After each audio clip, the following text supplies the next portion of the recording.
he's going to give us a little look back and look forward, and all his work he's done. So thank you, and Thank you. Good morning. Emma, thank you for that kind message. You got me going emotionally, and I'm an emotional guy, so I'm going to try to keep it together. I also found out at 3 a.m. this morning my daughter-in-law is in labor. Oh, God. So our first grandchild may burst on the scene while I'm talking to you. Wow. She's a long ways away, so I won't get to see her for a few days, but that's definitely on my mind here. You got this. He's not going to do it, is he? So, thinking about where I started in 1995, and what brought EPA here, right? What brought all of us here? Why we're here in this room? The site was something. There are pictures on the wall that help tell the story too, the barren hillsides, just the industrial mess that was left. Of course, the Bag House fire and what brought that, what that brought on to the community. I got asked in 1995 if I wanted to mobilize up to help manage the cleanup for the Corps of Engineers. They figured it'd be about a 2.5-year assignment. Right. Order of magnitude? But here I am saying farewell. But what was going on? That's the CIA, the billboards. Remember the billboards on I-90? That's dust coming off a tailings pond that dried up, that's in the picture next to the screen there. As you can imagine, that's high in metals, high in lead. That was moving north, but a lot of times it was blowing out of the west, which means it was going on to the school and the town of Kellogg. So we had to do something about that. That's what Smelterville Flats looked like in 1995.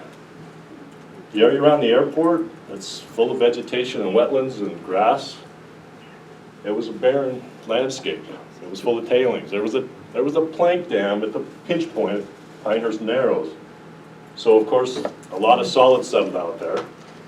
And as you know, the river was a conduit for mine waste for much of the last century. And that's what the hillsides look like. That's government gulch looking down for the zinc plant stack up on the hill. Now there's a fairway that goes up to the top of that hill. A nice green fairway. What have we done? It's a blank slate, right? We've done so much. Revegetated hillsides, cleaned up Smelterville Flats, reconstructed the channel in the South Fork. Most people don't know that happened. Covered the CIA to stop that dust source and stop infiltration from going through all of the tailings and mine waste in that. Cleaned up over 7,000 residential and commercial properties. Improved the water quality in the South Fork. With the CTP and the groundwater collection system pitching in a major way and opening up that channel for fish to run again and be caught. We remediated mine and mill sites, which continue, but we need to stop those major sources and continue to work on it. We've created 800 acres of clean waterfowl habitat with more to come.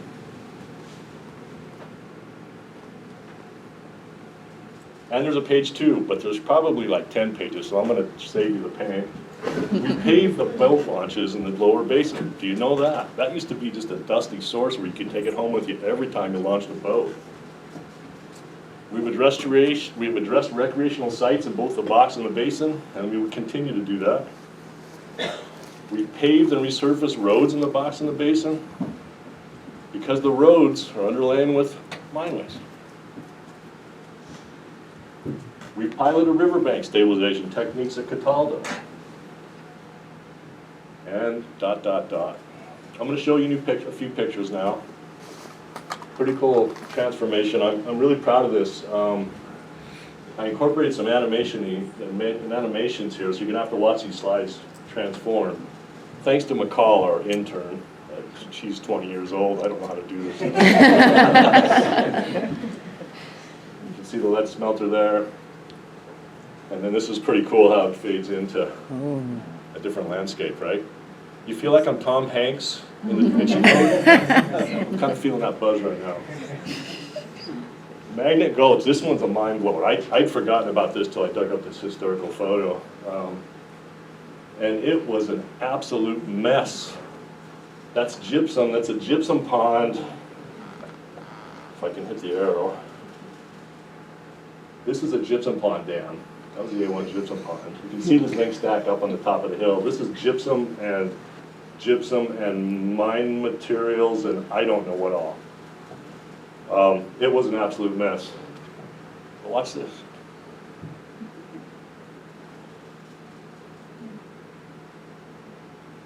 That photo was last night. Thank you, Calvin, for circling back so I could shoot that.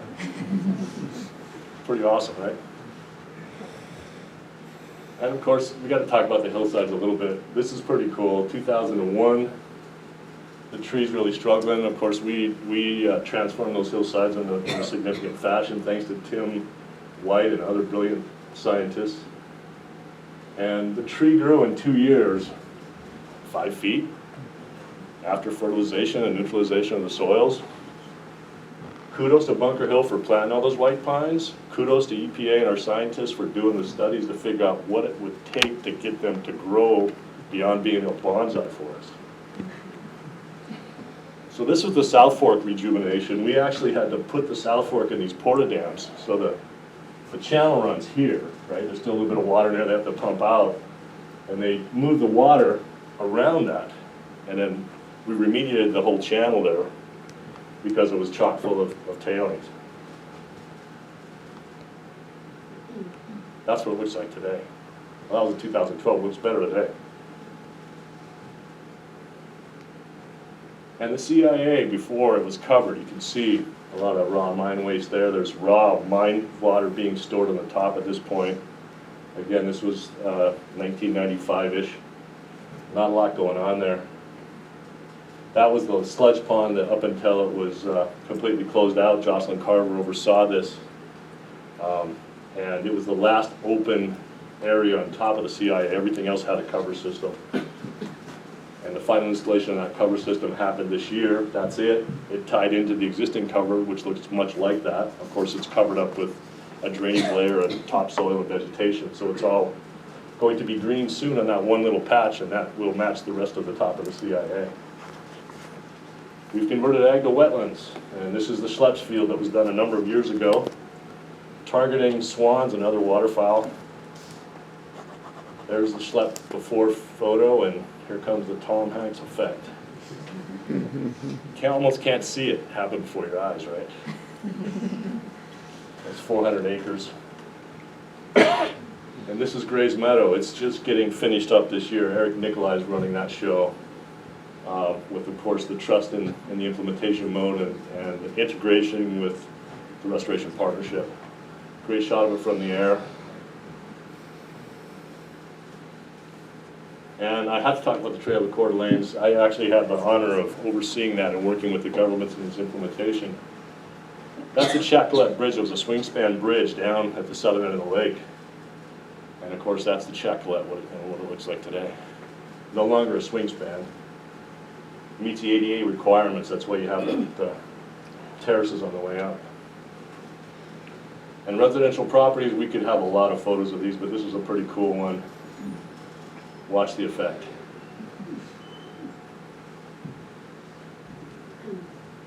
Boom.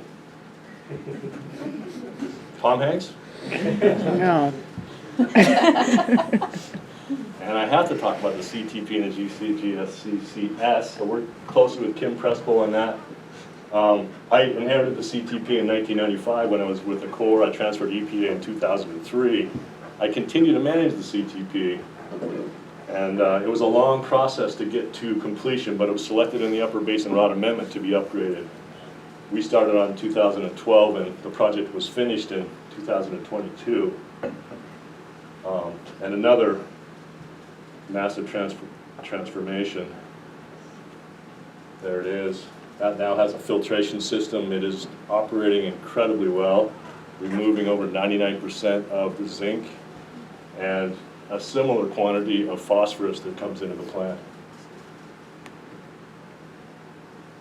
And have to talk about 9 Mile Creek Basin. We have completed that at all those mine sites, at least the priority sites in that basin. We will adaptively manage as we move forward with a lot of monitoring that will go on. We'll determine if they have to take other actions, but that's a major accomplishment. Another one that's been multiple years in the working, really got going about 12 years ago, and it finished up last year. The waste consolidation area is still getting completed.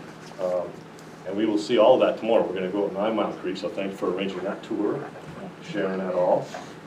But I did have to give you one shot. This is one of my favorite ones because this success site was such an obstruction to the channel and just such a poster child for an ugly mine disposal area. That's tailings and waste rock all mixed together there. The channel is just pinched into the side of the canyon on the opposite side. But that's what it looks like now. Much different scene. And now we want to look forward a little bit, right? Amazing looking back at all those accomplishments. Wow. Chokes me up a little bit. But there's lots of work in front of us, and I think the thing that's happened is much of the work has been here in the valley, in the communities. We've done all those yard cleanups. We've done things that are visible. We've done the GCS and the CTP. The hillsides are growing. There are forests up there. But the work that's happening now in the side canyons is kind of out of sight, but it's not out of mind. It's actually transforming that landscape. And you saw that photo, that one photo of one site. You'll see multiple examples of that this afternoon. But there's much work that remains. Decades work remains. So we're looking at Canyon Creek, right? We need to complete those mine and mill sites. We need to take a closer look at the South Fork because there are still sediment deposits on the South Fork above Kellogg. And we need to hone in on those, and we will likely need to address those and pull those out. We're also taking a closer look at the Government Gulch groundwater system, and Jocelyn is heading that up. We will need to determine if there's more action there, and if there is, that may need to be tied into the GCS and the groundwater or the CTP. But that's a decision to be made down the road. We have capacity to handle that if that's where we end up. So there's a shot at Canyon Creek. I think the important thing in the slide is every one of those little boxes is a mine site. Will we do them all? Probably not, but we are going to prioritize them and do the ones that are the worst hitters for sure. And it is in motion as we speak. We're now up at Burke, working on the Star Complex. There is incredible work up there, but you can't even get to it. The road is actually torn up. There's so much construction going on, but it's really impressive. And we will be able to share what that looks like with you later.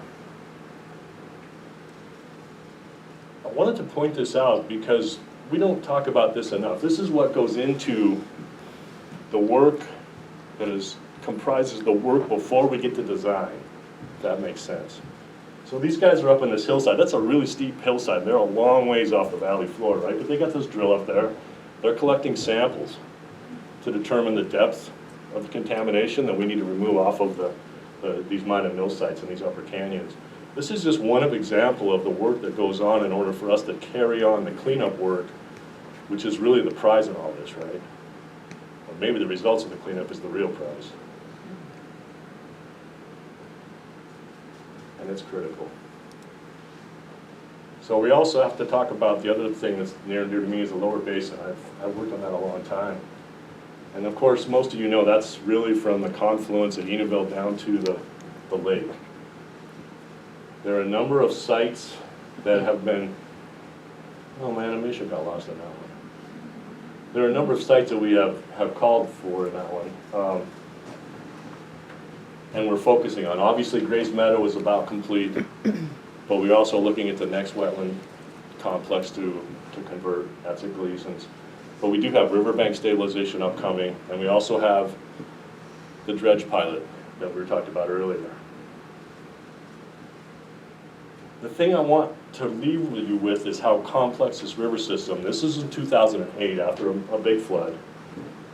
But it's kind of a Where's Waldo situation, right? Where is that river channel? And it's hard to imagine that the river rises so high and spreads out so far. When you're down on that river right now, and there's like 4 feet of freeboard, and a lot of people are setting up on the riverbanks and don't know that this river rises that quickly and abruptly and goes out that far, but it does, and it can happen quickly. So the challenge for us is to address the sources in the riverbed because, as Emma mentioned, there are major concentrations of lead and other heavy metals. Roughly about 10 million cubic yards, roughly because we only have 318 cores that tell us where things are. That sounds like a lot of cores, but not over 36 river miles. So we have more work to do there. We also have more work to figure out if we can actually be successful in attempting to remove those contaminants. The thing to understand is, our estimates tell us that 73% of the lead, say 70%, comes from the riverbed itself that ends up in Lake Coeur d'Alene. The rest is split between the floodplain and the riverbanks for sources.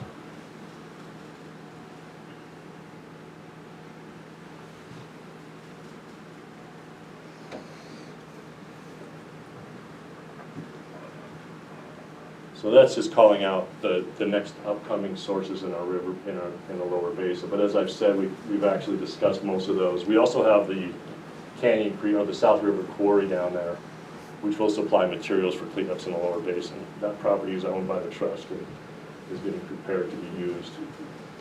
As you can see in that riverbank on the left, those are pretty high banks. They get undercut and they calve off like an iceberg. So they are a source of contamination, and that's why we're pushing forward with design for riverbank stabilization up in the Catawba Reach. We definitely want to help the swans and other waterfowl, and we continue with educational outreach as best as we can, including signage and communication one-on-one. So the question was asked about the dredging project. This photo actually does a good job of depicting where we're talking. The red polygon is the Dudley Reach that we're focusing on for dredging and capping. And the yellow polygons are the parcels that are owned by the Coeur d'Alene Trust, where the lower basin WCA will be located. It will be located on the north side of I-90, but the south side parcels will probably be necessary for offloading of dredge materials and setting up and dewatering to get over to the WCA. The goals will be important as far as reducing downstream migration of lead particles, and developing means and methods. Do we have the technology available, and can we implement it efficiently to achieve what we need to achieve? It's really important to test out that technology. That's why we want to get this project moving.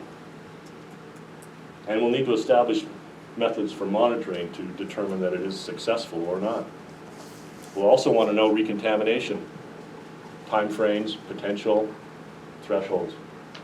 And we'll need to dispose of that waste in the lower basin WCA. So this is the dredge line that disposed in the area where the WCA is going to be sited. That was operated for 38 years as a mitigation measure at right by the Dudley, or excuse me, right by the Mission boat launch. It's called the dredge pool. And I think I've already talked probably enough about that. We are in government consultation with the tribe, and we continue to do that. And in the future, looking off, once we get this one under our belt, because as Anna said, if everything goes as planned, we'll be ready to start dredging in 2029, just with all the planning and design that has to go into this, both at the WCA and with the dredge pilot project. But beyond that, we're also looking at another dredge project on the heels of this one. It'll follow several years later. We're also looking at testing other technologies. Maybe we need to look at it further, but we have floated the idea of riverbed weirs, which is basically a rock weir that you would put across the riverbed. You do a series of these spaced at different intervals to actually see if you can slow down erosion of the riverbed, because that's the real problem right now with transport and mobilization of contaminated materials. As I mentioned earlier, we're looking at Gleason's field. That one's on deck for the next wetland creation. And we will also look for other unidentified at this point, lower basin projects, as we learn more and as more information comes into our fold.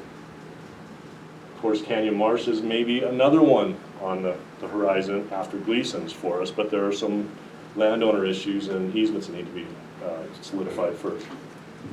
Recreational sites will continue to be addressed, especially as we identify sites where people are getting exposed and displaying high lead levels in their blood.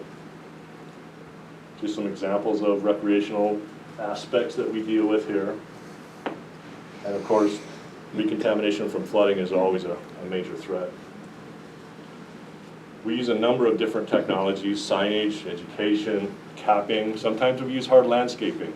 In other words, big rocks. Revegetation is also successful, as well as cleanup. So I want to leave you with, we have done an amazing amount of work, and we have achieved amazing progress in this Coeur d'Alene Basin. And I think you can all nod, at least internally if you can't do it externally, that that's occurred. But there is much left to do. We're not done in 10 years. We're not done in 20 years. But we will drain that trust performing this cleanup in this Coeur d'Alene Basin. Please continue to help us. We need your support. We need your cooperation. We need you to be our partners in this cleanup. You can imagine that as we continue to do this cleanup, it will enhance the lives of the residents here, property values, prosperity.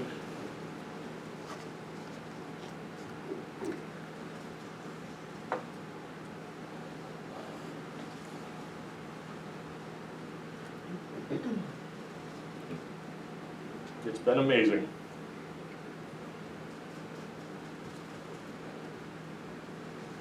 I can't say the thank yous that I really need to say. I can't actually hit them all, but thank you all.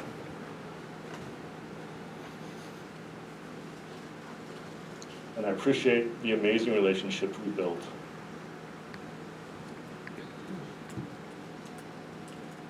I put a lot of names up here as I just kind of threw them at the board. Cammie Grandinetti hired me from the Corps of Engineers. Can't thank her enough. Tim White, no longer with us. Thank him for those hillsides, man. It was his brain that put together the process and understood the science to make it happen. The tribe, USGS, Lauren and crew, Fish and Wildlife Service, Brian Spears, he's not in this region anymore. He was great to work with. The Forest Service, Wade Jerome, Jeff Johnson, previously with the Forest Service. DEQ, Andy Moore, no longer with DEQ. Mike Thomas, Nick Zilta, Zilka's retired.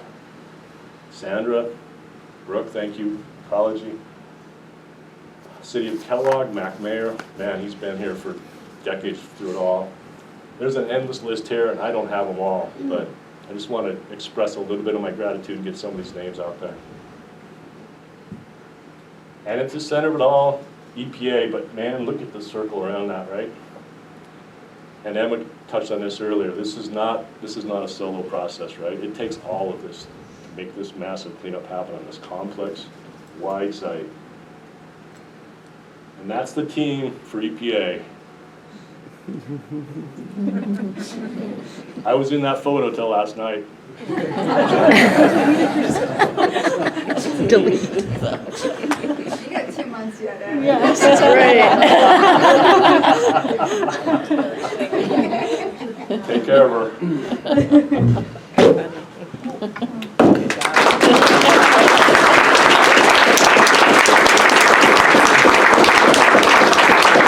Thank you very much, Ed. We all appreciate the work you've done and the work that we all have done collectively. I'm really, it is impressive, the cooperation and collaborations that go on to make this happen. So.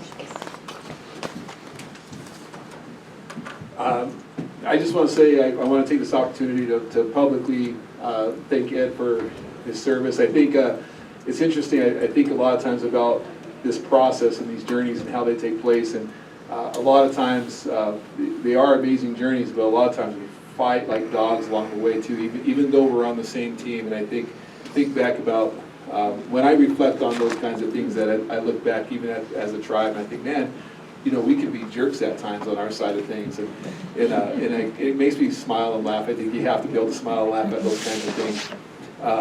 But the reason why, right, is because this stuff is so special to us. I mean, it's meaningful. It's not something that we're passive about. It's not something that just as a subject or something that we do. It's about all of us. It's about our communities. It's about our friends, our families, our relatives, our future generations. And one of the interesting things, as you kind of touched upon for the Coeur d'Alene tribe, we manage and we do things always with that long, you probably have heard us talk about 7 generations, that 7-generational outlook on things, because especially in natural resources, one of the frustrating things is you can do all this great work and hardly ever see much of a benefit from that, because it takes the earth that long for it to be able to heal, that long for it to be able to bring forth that fruit. And so it's hard to see those kinds of benefits in the short term. And so we always talk about it in our department as we just got to carry the torch as long as we can, as far as we can, and understand that when people say bad things or when we fight, it's because people care. It's because we care. And Ed, we've fought a lot with you over the years. I think by and large, we've gotten along. We've been able to smile, have a handshake, have a drink, do what we need to do. But in that process, we've been able to stick together and be on the same team, in the same process. And what I'm saying to you is the future generations and all of our people in this community will be able to benefit because of your work, your steadfastness, and the way that you conducted yourself. I appreciate that on behalf of the Coeur d'Alene tribe. Thank you for your service. I know you got 2 months left, but it's the only time I'm going to say it publicly, and it's the only time I ever will say it publicly, too.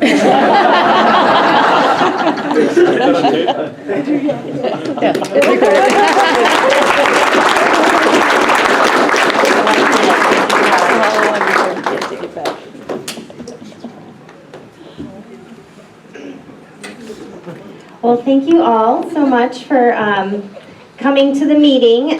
Next up at 10:50, we will be boarding the buses that should be outside here. Again, we had to order a second bus because there was so much interest, which is amazing. So we do ask, that you join us on the bus. We don't really want any extra vehicles driving through.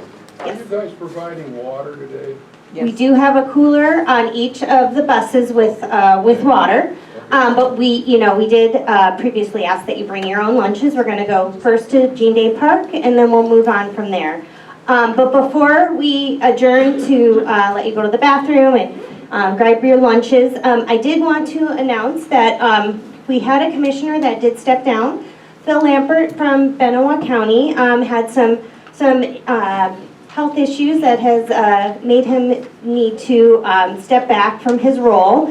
And he has passed the torch on to Mark Reynolds, who unfortunately is not here today because he had spine surgery and is still not able to drive. So, but I wanted to say, he was a very important part of our commission, and we appreciated his insight and thoughtfulness and his representation for Benoit County. And we just, we've had a lot of great people that are going to be leaving us, and we really, it takes a team, and we appreciate all the energy and thoughtfulness that Phil has provided, as well as Ed, and then we just thank you all who participate in this cleanup, because it takes a village. So thank you very much.